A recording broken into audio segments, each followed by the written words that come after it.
Fala pessoal, José Carlos aqui. Você já viu um desenho cheio de símbolos estranhos e pensou assim, como é que será que alguém entende isso? Pois é, hoje a gente vai desvendar os segredos por trás dos desenhos e diagramas eletrônicos. Se você está começando com eletrônica, fica comigo até o final que você vai aprender a interpretar os símbolos e diagramas eletrônicos. Vamos embora pro vídeo?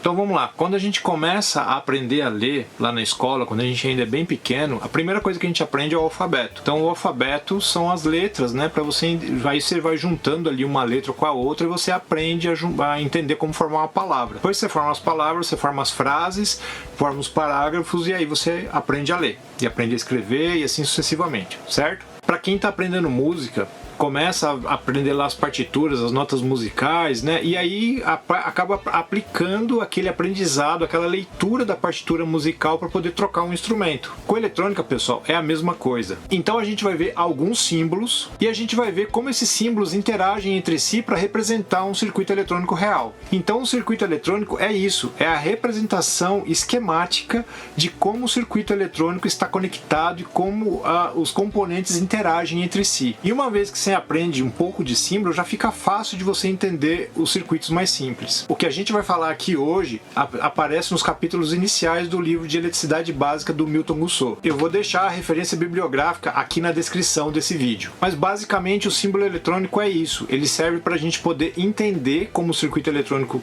está montado, como que ele funciona e ajuda muitas vezes a gente a reparar um circuito. Existem algumas normas que regem a forma com que os símbolos eletrônicos são representados.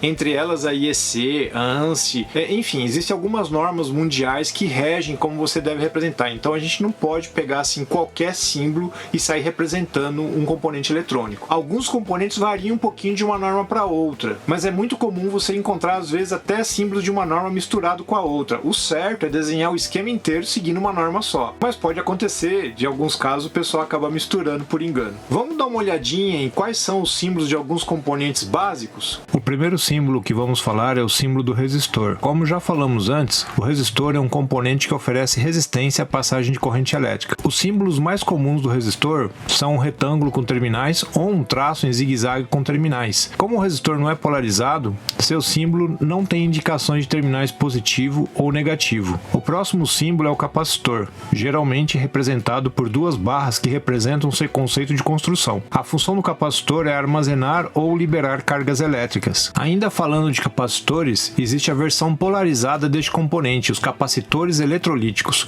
Como é um componente polarizado, o seu símbolo traz as representações dos terminais positivo e negativo. No componente físico, há uma marcação indicando qual é o terminal negativo. Além dos capacitores eletrolíticos, nós também temos os capacitores de tântalo do tipo polarizado. O terceiro componente passivo, também muito popular em eletrônica, é o indutor, que consiste de uma bobina de condutores, onde o seu símbolo também tenta representar a sua característica construtiva. O indutor armazena e libera energia na forma de campo magnético. Transformadores são componentes construídos com alguns indutores. Os símbolos do transformador representam conceitualmente a forma com que os indutores interagem entre si. Utilizando as interações dos campos magnéticos, esse componente transforma a energia elétrica entre um enrolamento e outro. Diodos são componentes semicondutores simples que permitem a circulação da corrente elétrica em uma direção. Isso significa que o diodo é um componente polarizado e o seu símbolo representa a direção convencional da corrente elétrica. O LED é um diodo que pode emitir luz quando polarizado corretamente, com a corrente elétrica fluindo do anodo para o cátodo. Seu símbolo é muito parecido com o símbolo do diodo convencional, com duas setas representando a emissão de luz. O transistor bipolar é outro componente semicondutor com três terminais. A posição dos terminais no componente depende do tipo de encapsulamento. O símbolo do transistor NPN representa exatamente o conceito de funcionamento deste componente. Já o transistor bipolar PNP é o componente complementar do transistor NPN. Assim como seu irmão, o transistor PNP tem três terminais, onde a disposição também depende do tipo de encapsulamento. Similar ao transistor NPN,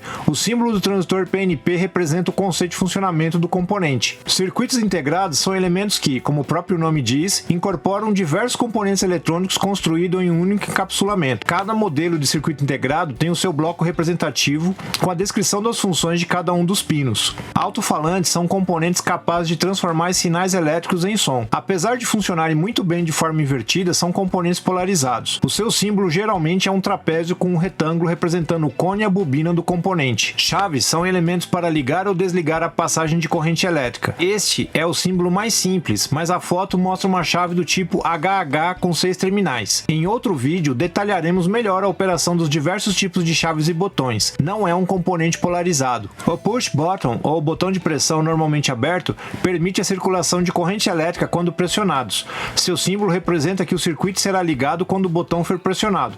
Também não são componentes polarizados. A lâmpada incandescente é um componente que emite luz quando é energizada corretamente.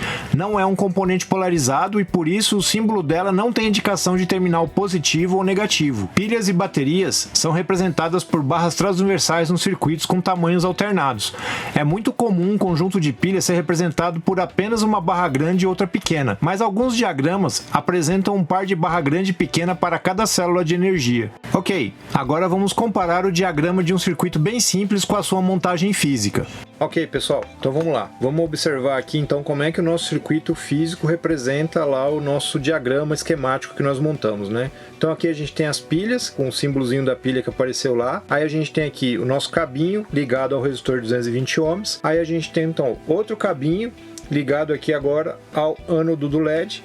E aí ele polariza o LED aqui positivamente, né? E aqui no negativo do LED, no cátodo do LED, a gente tem um outro cabinho que vai ligar então no negativo das pilhas. Vamos ligar e vamos ver o que acontece. Então a gente tem aqui o nosso circuitinho funcionando conforme o nosso diagrama esquemático. Vamos olhar um outro exemplo. Vamos deixar esse circuitinho de lado aqui, colocar esse circuitinho de lado.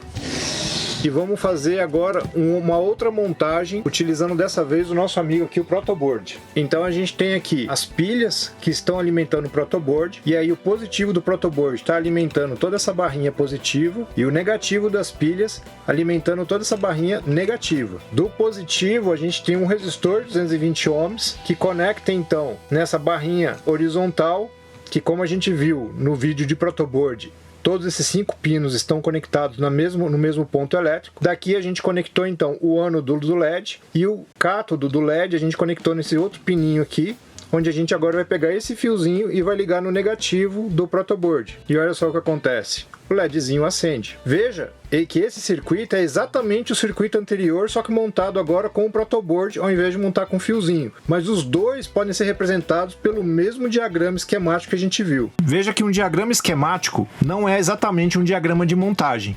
No diagrama de montagem, você tem a representação de onde cada componente ou fio deve ser instalado e conectado. Este exemplo de diagrama de montagem foi feito no Virtual Breadboard, um aplicativo gratuito disponível para o Windows na Microsoft Store. É muito comum simplificarmos o diagrama esquemático com a referência de tensão, como o terra ou comum do circuito.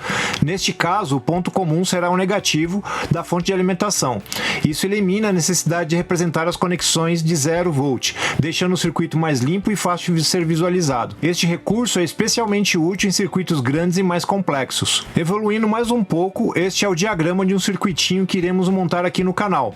Veja que podemos observar a aplicação de diversos símbolos que discutimos neste vídeo. Este circuito foi desenhado utilizando o KiCad, um programa gratuito, mas muito interessante para quem quer trabalhar com eletrônica. Um outro tipo de representação muito comum em eletrônica são os diagramas em bloco. Neste tipo de diagrama, você não detalha o que cada componente faz. Você desenha em linhas gerais o que cada parte do circuito faz. Neste exemplo, temos a fonte de alimentação, a placa de desenvolvimento do Arduino Uno e o protoboard. Existem diversos outros tipos de diagramas elétricos, como o diagrama unifilar, que simplifica o entendimento do fluxo de energia em sistemas trifásicos, ou o diagrama de comando, que representa a lógica de controle em um sistema industrial. Também existem diagramas que representam as instalações elétricas residenciais e prediais, assim como os diagramas de fiação automotivos. Mas por hora, nós vamos focar nos diagramas de esquemas eletrônicos, ok? Conforme a norma do que você estiver desenhando, a conexão elétrica entre dois cabos pode ser representada pelo simples fato de uma linha encostar em outra linha, já diz que ela está conectada. Em outra norma, você precisa